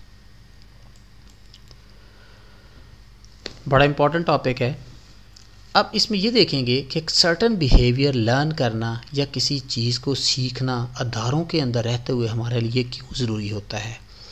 Assessment of the basic human behaviour, कि जब हम किसी शख्स को सिलेक्ट करते हैं या उसके अंदर ख़्वाहां होते हैं इस चीज़ के कि सर्टन करैक्टरिस्टिक्स होनी चाहिए या उसकी सिलेक्शन होनी चाहिए, तो हम किन बुनियादी चीज़ों को उसके अंदर तलाश करने की कोशिश करते हैं, या ये वो फैक्टर्स होते हैं कि जिसको देखते हुए या जिसको बुनियाद बनाते हुए हम अच्छे वर्कर्स को अपनी ऑर्गेनाइजेशन के अंदर ला सकते हैं, उनके रवैयों को मोटिवेट कर सकते हैं, उनके बिहेवियर्स को बेहतर बना सकते हैं, ताकि इदारे अपने कॉमन पर्पसेस के लिए प्रैक्टिस करते हुए, वर्क करते हुए बेहतरीन नताइज प्रोड्यूस कर सकें जो कि इदारे की बेहतरी का बायस बन सकें। बायोग्राफिकल करैक्टरिस्टिक्स, यानी ऐसी खसूसियात के जिसका ताल्लुक़ इंसान की ज़ात, उसकी घरेलू लाइफ या उसकी पर्सनल लाइफ के साथ होता है। तो सबसे पहले है फाइंडिंग एंड एनालाइजिंग, यानी तलाश करना और तज्जिया करना द वेरिएबल्स, ऐसे वेरिएबल्स के जो सिलेक्शन का या रिजेक्शन का बायस बन सकते हैं। That have an impact on employee productivity, के जिनका ताल्लुक़ एम्प्लॉय की प्रोडक्टिविटी यानी ज़्यादा काम करने से मुतल्लक, एब्सेंस या उनकी छुट्टियों से मुतल्लक, टर्नओवर किसी एक जॉब को छोड़ के किसी दूसरी जॉब पे चले जाना, एंड सेटिस्फैक्शन या उसके इत्मीनान से मुतल्लक है, इज़ ऑफन कॉम्प्लिकेटेड, और वैसे इन चीज़ों को समझना ज़रा मुश्किल होता है, मेहनत तलब होता है। अब ज़ाहिर सी बात है कि हम आगे जाकर डिस्कशन करेंगे भी कि बायोग्राफिकल करैक्टरिस्टिक्स यही चीज़ का तज्जिया करना होता है कि किसी एक शख्स की स्किल क्या है, उसकी लर्निंग क्या है, उसकी कैपेबिलिटी क्या है किसी ख़ास काम को करने की। मैनी ऑफ द कॉन्सेप्ट्स, बहुत सारे नज़रियात ऐसे हैं, मोटिवेशन यानी जिसमें लोगों की को मोटिवेट किया जाता है कुछ चीज़ों के फ़ायदे बताते हुए, कुछ ट्रेनिंग्स करते हुए और कुछ चीज़ों के फ्यूचर प्रॉस्पेक्ट्स बयान करते हुए कि ताकि उस बंदे का जहन या उसका मूड बन जाए किसी ख़ास काम को करने का। एंड पार पॉलिटिक्स, पार कैसे आपने इस्तेमाल करनी है, पॉलिटिक्स अदारों के अंदर किस किस्म की होती है, और ऑर्गेनाइजेशनल कल्चर, और जब ऑर्गेनाइजेशन के कल्चर डेवलप किए जाते हैं तो किन किन चीज़ों को मद्देनज़र रखना चाहिए। उम्मीद तौर पे ऐसे होता है, काम की नौइयत का सामने होना चाहिए, आपको टाइम मैनेजमेंट करनी आनी चाहिए, कॉस्ट मिनिमाइजेशन करनी आनी चाहिए, और मार्केट के अंदर अदारे का जो इमेज है या उसका जो शेयर है उसको इंक्रीज़ करना आना चाहिए। Other factors are more easily definable, इसके अलावा कुछ फैक्टर्स ऐसे होते हैं कि जिनकी वजाहत या जिनको तारीफ़ करना बड़ा आसान है, एंड रेडीली अवेलेबल, और ये फौरी तौर पे सामने होते हैं कि जिनकी बुनियाद पे हम एम्प्लॉइज़ को जज कर सकते हैं, उनकी प्रमोशन के मतलब, उनको अदारे से निकालने के मतलब या अदारे में रिटेन करने के मतलब फ़ैसले कर सकते हैं। और वो क्या हो सकते हैं, सबसे पहला फैक्टर जो होता है एज फैक्टर की बुनियादी अहमियत होती है। जैसे आर्मी वाले यंगस्टर्स को लेते हैं, उनको ट्रेन करते हैं, उनके माइंड जो है उसका ज़रा मेकअप करते हैं और फिर उनको अपने पास रख लिया जाता है। तो वैसे भी एज के हवाले से जब आप यंग या एनर्जेटिक होते हैं तो उस वक़्त आपकी वर्किंग अहलियत बड़ी अच्छी होती है, आप कम से कम काम टाइम में ज़्यादा से ज़्यादा एक्टिविटीज़ परफॉर्म कर सकते हैं। और वैसे भी यही वो दौर होता है कि जिसमें इंसान सीखना चाहता है, परफॉर्म करना चाहता है, अपनी ज़ात की रियलाइजेशन चाहता है, अपने कुछ इरादों की तकमील चाहता है। तो जब इरादे सामने होते हैं तो फिर इंसान को मोटिवेट करते हैं काम करने पे। Number 2, gender. अब जब रवैये अडॉप्ट किए जाते हैं तो फिर सिन्फ का भी ख्याल रखा जाता है, यानी ये देखा जाता है कि वो शख्स यानी या वो मर्द है या औरत है। डेफिनेटली अदारों के अंदर बिज़नेस मुख्तलिफ़ किस्म की ड्यूटीज़ परफॉर्म करने के लिए कुछ ड्यूटीज़ ऐसी होती हैं जो सॉफ्ट नौयत की होती हैं, तो उसके लिए तो फिर दोनों कैंडिडेट जो हैं वो ठीक रहते हैं, चाहे वो वमेंस हों चाहे मैन हों। लेकिन कुछ इदारे ऐसे होते हैं जहाँ पे काम की नौयत इस किस्म की होती है कि वहाँ पे औरतें काम नहीं कर सकती। मतलब जैसे हमारे पाकिस्तान की नॉर्म है कि नाइट ड्यूटी जहाँ पे अदारे के अंदर हो वहाँ पे औरतों को रात को नहीं बुलाया जाता कि वो अपनी ड्यूटी परफॉर्म करें, बल्कि दिन के वक्त ड्यूटीज़ कर सकती हैं। लेकिन except hospital duties, hospital duties में जो आपका मेडिकल स्टाफ होता है, पैरामेडिकल स्टाफ होता है, वो रात को भी ड्यूटी करता होता है। मैरिटल स्टेटस यानी उसकी ज़िंदगी कैसी है, शादीशुदा है या बगैर शादीशुदा या सिंगल पर्सन है। तो डेफिनेटली ऐसे ही होता है कि शादीशुदा एक चीज़ तो होती है कि जो शादीशुदा हजरात होते हैं वो मोर प्रोफेशनल और मोर एक्यूरेट होते हैं, वक़्त के पाबंद होते हैं। लेकिन इसके अगेंस्ट कुछ चीज़ें ये भी होती हैं कि वो फैमिली से हट के किसी वक्त उनको बुलाना पड़े या काम की एक्टिविटी देना पड़े तो वो फिर हाज़िर नहीं होते, क्योंकि उन लोगों ने फैमिली को भी टाइम देना पड़ता है। और ख़ास तौर पे ज़हन में रखिएगा कि ऑर्गेनाइजेशन बिहेवियर के अंदर पाकिस्तान में ख़ास तौर पे या ग्रोइंग इकोनॉमीज़ को ये जब औरतों को जॉब देते हैं तो ये चेक करते हैं कि उसकी जो डोमेस्टिक ड्यूटीज़ हैं वो किस किस्म की हैं, रिस्पॉन्सिबिलिटीज़ किस नौयत की हैं। तो उनसे उनको अंदाज़ा लगा लिया जाता है कि ये हमारे लिए कितनी फेवरेबल हो सकती है अगर हम किसी फ़ीमेल को जॉब देते हैं।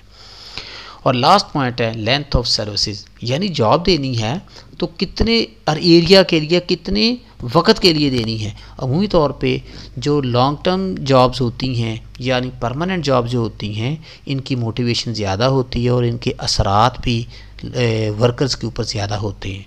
और इनकी अगर जॉब करने वालों को ये पता ना हो कि हमें किस वक्त तक रखा जाएगा और निकाल दिया जाएगा तो आपका काम करने का जो मेंटल आपको एक सेटिस्फेक्शन की ज़रूरत होती है, जॉब सिक्योरिटी की जो ज़रूरत होती है वो ख़त्म हो जाती है। तो जितनी ज़्यादा जॉब की देर की जॉब होगी उससे एक सेंस ऑफ रिस्पॉन्सिबिलिटी क्रिएट होती है, एक मेंटल सेटिस्फेक्शन क्रिएट होती है। तो उसकी वजह से एक बंदे का जहन बनता है कि इसी इदारे में स्टे करना है, वहाँ पे लर्निंग करनी है, काम करना है। और अगर उसके कॉन्ट्रैक्चुअल जॉब्स हों तो फिर एक जगह पे जॉब तो कर ही रहा होता है, लेकिन उसका जो तवज्जो है वो किसी और जॉब पे भी हो सकती है। वो मार्केट का एनालिसिस कर रहा होता है, वो अदारों का एनालिसिस कर रहा होता है, और जो अदारा फिर उसको बेहतरीन सर्विसेज मुहैया करे, बेहतरीन पैकेजेस दे, सैलरी पैकेज अच्छे दे, वर्किंग कंडीशन अच्छी ऑफ़र करें, तो वो फिर अदारे को छोड़ के दूसरे अदारे की तरफ भी जा सकते हैं। और इसी हवाले से जब हम ये देखें कि हमने एम्प्लॉइज़ को ख़ास एंगल पे ट्रेन करना है तो ये 4 चीज़ें भी उसको देखी जाती हैं। जो यंगस्टर की एज जो होती है इसमें इंसान की लर्निंग ज़्यादा होती है। इसी तरह काम के हवाले से काम की नौयत के मुताबिक जो मर्द हजरात हैं वो वज़न उठाने वाले काम, हार्डशिप या टाइमिंग की कैद से आज़ाद काम जो होते हैं उनमें मर्दों का पलड़ा भारी होता है। लेकिन अगर सॉफ्ट नौयत की हैं या किसी चीज़ की मैनेजमेंट स्किल्स की बात हो रही है या किसी चीज़ के अंदर जिद्दत लानी है या क्रिएटिविटी लानी है तो वहाँ पे फिर औरतों से भी या फीमेल वर्कर से भी इस्तेफ़ादा किया जा सकता है। ठीक हो गया जी। तो ये स्टूडेंट्स हमने डिस्कस कर लिया डिटेल में कि वो बुनियादी कौन से ऐसे फैक्टर्स हैं और जिनको हमने बायोग्राफिकल कैरेक्टरिस्टिक्स का नाम दिया। इंडिविजुअल इन्फ्लुएंसिंग द बिहेव, अब इसमें यह हमने देखना है कि एक इनफरादी शख्स जो है वो किस हवाले से ऑर्गेनाइजेशन पे असरअंदाज हो सकता है। हमें उसके अंदर किन किन खसूसियात को, किन किन वेरिएबल्स को देखने की ज़रूरत है और किन चीज़ों को फिर उसकी बुनियाद पे हम डिसाइड कर सकते हैं कि किन रवैयों को डेवलप करने की और एक रूटीन बनाने की ज़रूरत महसूस होती है। इन सिंपल वर्ड्स, आसान तरीन अल्फाज में, behaviour is the function of person, यानी किसी शख्स का जो एक बिहेवियर है is a function of environment, यानी पर्सन एंड एनवायरनमेंट, यानी एक माहौल के अंदर उसको क्या अडॉप्टेशन मिल रही है, उसको क्या मतलब वहाँ से मिल रहा है, उसका मुकाम क्या है, उसकी ज़रूरियात किस नौयत की हैं, अगर पूरी हो रही हैं कि नहीं हो रही, इन विच ही और शी इज़ वर्किंग, के जहाँ पे वो काम कर रहा होता है। यानी एक इंडिविजुअल पर्सन जब किसी ऑर्गेनाइजेशन में काम करता है तो बुनियादी तौर पे वो ये देखता है कि वहाँ पे उसकी पोजीशन क्या है और वो माहौल किस किस्म का है जिसके अंदर वो काम करने जा रहा है या जा रही है। The following 2 factors mainly influence the individual behaviour, ये 2 फैक्टर्स ऐसे हैं जो इंसान के रवैये पे असरअंदाज हो सकते हैं। तो सबसे पहले तो ये आपके पास है मोटिवेशन, एबिलिटी और रोल परसेप्शन, यानी ये 2-3 चीज़ें ऐसी होती हैं। और इसके अलावा फिर आपके पास ये सिचुएशनल फैक्टर्स होते हैं, यानी हालात जो होते हैं वो बाज़ औक़ात फ्रीक्वेंटली और सर्टनली उसके ऊपर असरअंदाज हो सकते हैं। अब अगर मोटिवेशन एबिलिटी यानी काम करने का जज्बा उभारना या अहलियत होना, या आप अपने लिए किस रोल को परसीव करते हैं, तो इसके पीछे जो आपकी चीज़ें होती हैं वो ये कंसिडरेबल होती हैं कि वैल्यूज़, अदारे की रवायात क्या हैं, आप उन रवायात के मतलब कितना ज़्यादा जानते हैं, पर्सनैलिटी, उस इंडिविजुअल पर्सन की पर्सनैलिटी कैसी है, यानी पर्सनैलिटी को देख के भी हम अंदाज़ा लगा सकते हैं कि वो किस डिपार्टमेंट में अच्छा काम कर सकता है। मसलन आर्मी पर्सोनल जब रिटायर हो के आते हैं तो चूँकि इन्होंने एडमिनिस्ट्रेशन की जॉब की हुई होती है, तो अदारों के अंदर, सिक्योरिटी के निज़ाम के अंदर या एडमिनिस्ट्रेशन के अंदर इनको भी रोल दिया जा सकता है।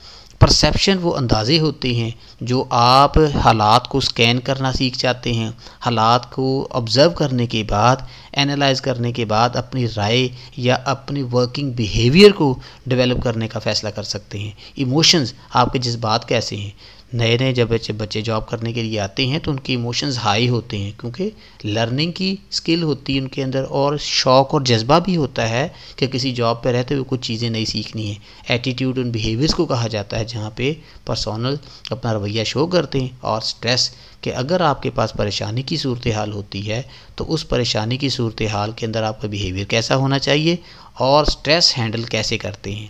यानी इन तमाम फैक्टर्स को देखते हुए बुनियादी तौर पे हम नेचुरली 3 चीज़ों को प्रमोट करते हैं, जिसको हम मोटिवेशन का नाम देते हैं, एबिलिटी का नाम देते हैं और रोल परसेप्शन का नाम देते हैं। यानी एक शख्स के एबिलिटीज़, काबिलियत, वर्किंग कैपेबिलिटी को देखते हुए हम परसीव कर लें कि ये कौन सी पोजीशन पे बेहतरीन जो काम कर सकता है। इसी तरह फिर कुछ सिचुएशनल फैक्टर्स हो सकते हैं, यानी सिचुएशन जो है ये बुनियादी तौर पर रोल प्ले करती है, और बाज़ औक़ात जो क्रिटिकल सिचुएशंस होती हैं उसमें होने वाले फ़ैसले जो हैं बाज़ औक़ात सही हो जाते हैं और बाज़ औक़ात वो आने वाले वक़्त में गलत भी साबित होते हैं। और जब इन चीज़ों को आप देख लेते हैं तो इंडिविजुअल बिहेवियर एंड रिज़ल्ट्स, आपको सामने कुछ इंडिविजुअल यानी इनफरादी रवैये सामने आते हैं, जैसा कि टास्क परफॉर्मेंस, आप काम को सीखा हो कितने अच्छे तरीके से करते, तो परफॉर्मेंस मेजरमेंट के लिए मुख्तलिफ आपके पास पैरामीटर्स होते हैं। फिर है ऑर्गेनाइजेशनल सिटीजनशिप, आप ये देख लेते हैं कि उस अदारे ने एथिक्स को कितना सीखा है, वो यानी काम करने को, यानी इनफरादी तौर पे और वर्क ग्रुप के अंदर काम करना कैसे सीखा है, और अपने बिहेवियर को और अपने रिएक्शन को कैसे मैनेज करना सीखा है। फिर है काउंटर प्रोडक्टिव बिहेवियर, और जिस वक्त आपको क्रिटिकल सिचुएशन का सामना हो, तनकीद का सामना हो, तो उसके जवाब में जो आपका बिहेवियर होता है वो किस किस्म का होता है, इस चीज़ को भी देखना पड़ता है। फिर है जॉइनिंग और स्टेइंग विद द ऑर्गेनाइजेशन, और ये चीज़ भी देखी जाती है कि एक शख्स जब किसी ऑर्गेनाइजेशन में जॉब कर रहा है तो वो चाहता है इसके अंदर स्टे करना या फर्दर वो टर्नओवर चाहता है, तो ये भी चीज़ देखना पड़ती है। और अदारे इस चीज़ की असेसमेंट करते हैं कि जो लोग मुस्तकिल मिजाज नहीं होते, अदारे चेंज करना जिनकी हॉबी होती है, तो फिर उनको वहाँ पे परमानेंट जॉब ऑफ़र नहीं की जाती। और लास्ट पॉइंट है मेंटेनिंग अटेंडेंस, ये बड़ा ज़रूरी है कि एक शख्स जो ऑर्गेनाइजेशन का हिस्सा बन जाए तो उसको ये भी चीज़ बतानी पड़ती है कि आपने अटेंडेंस लाजमी लगानी है और जाना है। कोशिश ये करनी है कि आप अपनी एक्टिविटीज़ को शौक़ से, ध्यान से और प्रोफेशनल मैनर के साथ परफॉर्म करें।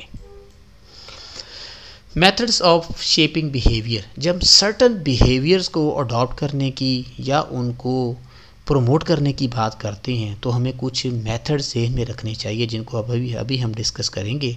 अमूमी तौर पे ये 4 बिहेवियर अडॉप्टेशन मेथड्स होते हैं जो इंसानों की जहन को जो है वो चेंज करने का, उनको किसी ख़ास डगर पे चलाने का या अडॉप्टेशन का बायस बनते हैं। तो सबसे पहले इसके अंदर है पॉजिटिव रीएनफोर्समेंट। पॉजिटिव कहते हैं अच्छाई की तरफ, और रीएनफोर्समेंट किसी चीज़ को लागू करना। इट अकर्स, ये उस वक़्त जो है वक़ूअ पज़ीर होती है when desirable events are stimulus is given, जब आपको कुछ ऐसे हालात का सामना हो या ऐसे रिएक्शन का सामना हो जिसकी आप पहले से ख्वाहिश रखते हैं, is given as a outcome of behaviour and the behaviour improves. और फिर ज़ाहिर तौर पे बात है कि बिहेवियर के अंदर इम्प्रूवमेंट की गुंजाइश तो रहती ही है। अब पॉजिटिव रीएनफोर्सर, अब पॉजिटिव रीइंफोर्सर वो शख्स होता है इज़ अ स्टिमुलस, अब वो उसका एक रवैया एक ऐसा मुहर्रक even for which an individual will work in order to achieve it, कि जिसके लिए एक इंसान तगोदो करता है। यानी ऑर्गेनाइजेशंस के अंदर पॉजिटिविटी पॉइंट ऑफ व्यू से कुछ चीज़ें, कुछ मुहर्रकात होते हैं वर्कर्स के लिए कि जिनको वो एडमायर करते हैं और जिनकी अटेनमेंट के लिए वो ऑर्गेनाइजेशन के अंदर काम करते हैं। For example, a company announces a reward program in which employees earn prizes, यानी वो कैसा निज़ाम वज़ा करते हैं कि जिसके अंदर एम्प्लॉइज़ के लिए प्राइजेज़ हों depending on the number of item they sold, यानी जैसा कि मार्केटिंग टीम को ये इंसेंटिव भी दिया जाता है और कमीशन ऑफ़र की जाती है कि इतने नंबर ऑफ़ यूनिट्स अगर आप सेल करेंगे तो आपको इसके ऊपर इतनी कमीशन दी जाएगी। नेगेटिव रीइंफोर्समेंट ये हो सकता है कि लोगों को पता हो कि अगर वो काम ख़राब करेंगे तो उनको जुर्माने या फ़ाइन किस किस्म के हो सकते हैं। मसलन it occurs when an aversive event, एक ऐसा इवेंट का जिसको आपने ख्याल ना किया हो या आपको जिसकी उम्मीद ना हो, और when A stimulus is removed, यानी बुनियादी मुहर्रक ही वहाँ पे मौजूद ना रहे, यानी बुनियादी मुहर्रक वो तमाम पैरामीटर्स होते हैं जो इंसान की जहन साजी करने का बायस बनते हैं या उसको इस काबिल बनाते हैं कि वो काम के मतलब सोचे और उसके अंदर इम्प्रूवमेंट लाने के मतलब हो। A negative reinforcer is a stimulus event for which an individual will work in order to terminate, यानी अगर वो इस तरह की प्रैक्टिस रखता है या उन चीज़ों के अंदर वो इन्वॉल्व होता है तो उसको जॉब से निकाला जा सकता है, टू एस्केप फ्रॉम, या वो वहाँ से भाग सकता है, टू पोस्टपोन इट्स अकरेंसेस, या बाज़ वक़्त ये भी होता है कि इस तरह के इवेंट्स जो होते हैं इनको रोक लिया जाता है कि ये वकूअ पज़ीर ना हो सके। मुख्तलिफ़ किस्म की वजूहात बन सकती हैं। अब इसकी एग्ज़ाम्पल क्या है?